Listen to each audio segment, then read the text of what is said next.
Party as the vehicle where we can really have a progressive working class agenda. I think we've got to reform it in the way Bernie Sanders was trying. And I think the Republican Party, I hope, will become more anti-war, will become more working class centered, so that we have reform in this country. Yeah, I just don't know how we could keep going with nothing, because that's what it starts to almost feel like, is that we're not even getting anything. I've heard you talk about the idea of economic patriotism. Yeah. What does that kind of mean when you say that? I like that terminology. My parents came to this country in the 1960s. It was the time John F. Kennedy said, let's go to the moon. Let's dream big. This country was humming. We were building things. We were making things. We were doing things for civilization. I think that's what can bring us together. Let's have a Marshall Plan, not for Europe, a 21st century Marshall Plan for America, where we start to build new factories, new industry, new AI centers, new AI academies, new universities, new trade schools. And we come together in this country, white, black, Latino, Asian, to build things in America. And by the way, I think that's something even some of the MAGA folks could get behind. Like, what is it?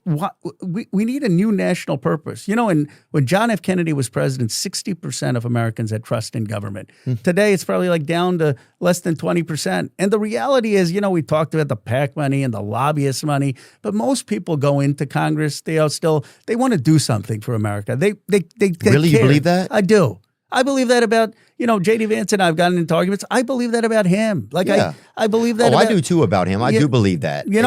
I believe that about most people. Like, I think they have a story. They want to do something good. The system is so broken. But what we need again is a vision that's going to inspire us to come together, to do things. And economic patriotism, I think, would be one of those visions. Like, let's redevelop communities. Yeah, me and Mike, I was talking with Mike Rowe, and we've kind of started to put the wheels on creating like a place that's just American products, right? Where you go to buy stuff that's just American, and start to see what that would look like. So that would be really interesting to have like a new American kind of QVC, but all the stuff is just American stuff. And one of my bills is actually to give a tax credit at the end of the year if you keep your receipts and buy American. So look, you buy an American glass, American book, you get to deduct it on your taxes. I love that. I love that. If we could, and also if we just didn't give money to some of these other places and stuff, we'd have a lot of money for people.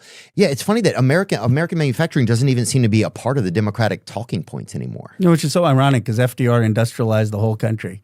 The tragedy I often say of Elon Musk, who I've known, is that he could have been Bill Knudsen. Now, I know you're like American history. Bill Knudsen was this guy who was running GM. Knudsen? Knudson. And you can look him up. And he was running GM, and FDR says, we need you. We need you to build American industry. We were making 1,000 planes a year.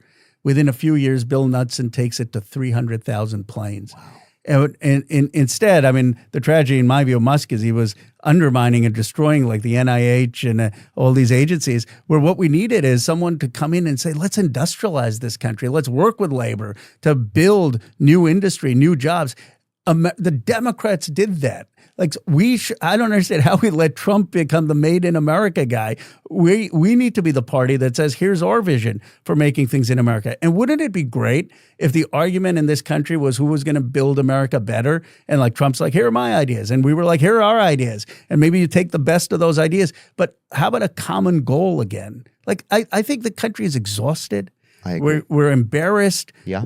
They see all of us in Congress, and I'm guilty of this too sometimes, and we're arguing and name-calling, and they're like, yeah, but my life, like, I can't afford a house. My kids aren't going to have the same job I did. I don't know where I'm going. I don't know what's happening with this country. Like, just get your act together and get some direction. This is supposed to be the greatest country in the world, and start working together on Team America. Yeah. Yeah, I think it's the dream is fading. I feel like and I don't want to be a pessimist, but I feel like, I don't want to say the dream is fading, but I want to say that it feels like we don't all have the same dream. That's fading. That's the part that sometimes feels like it's fading.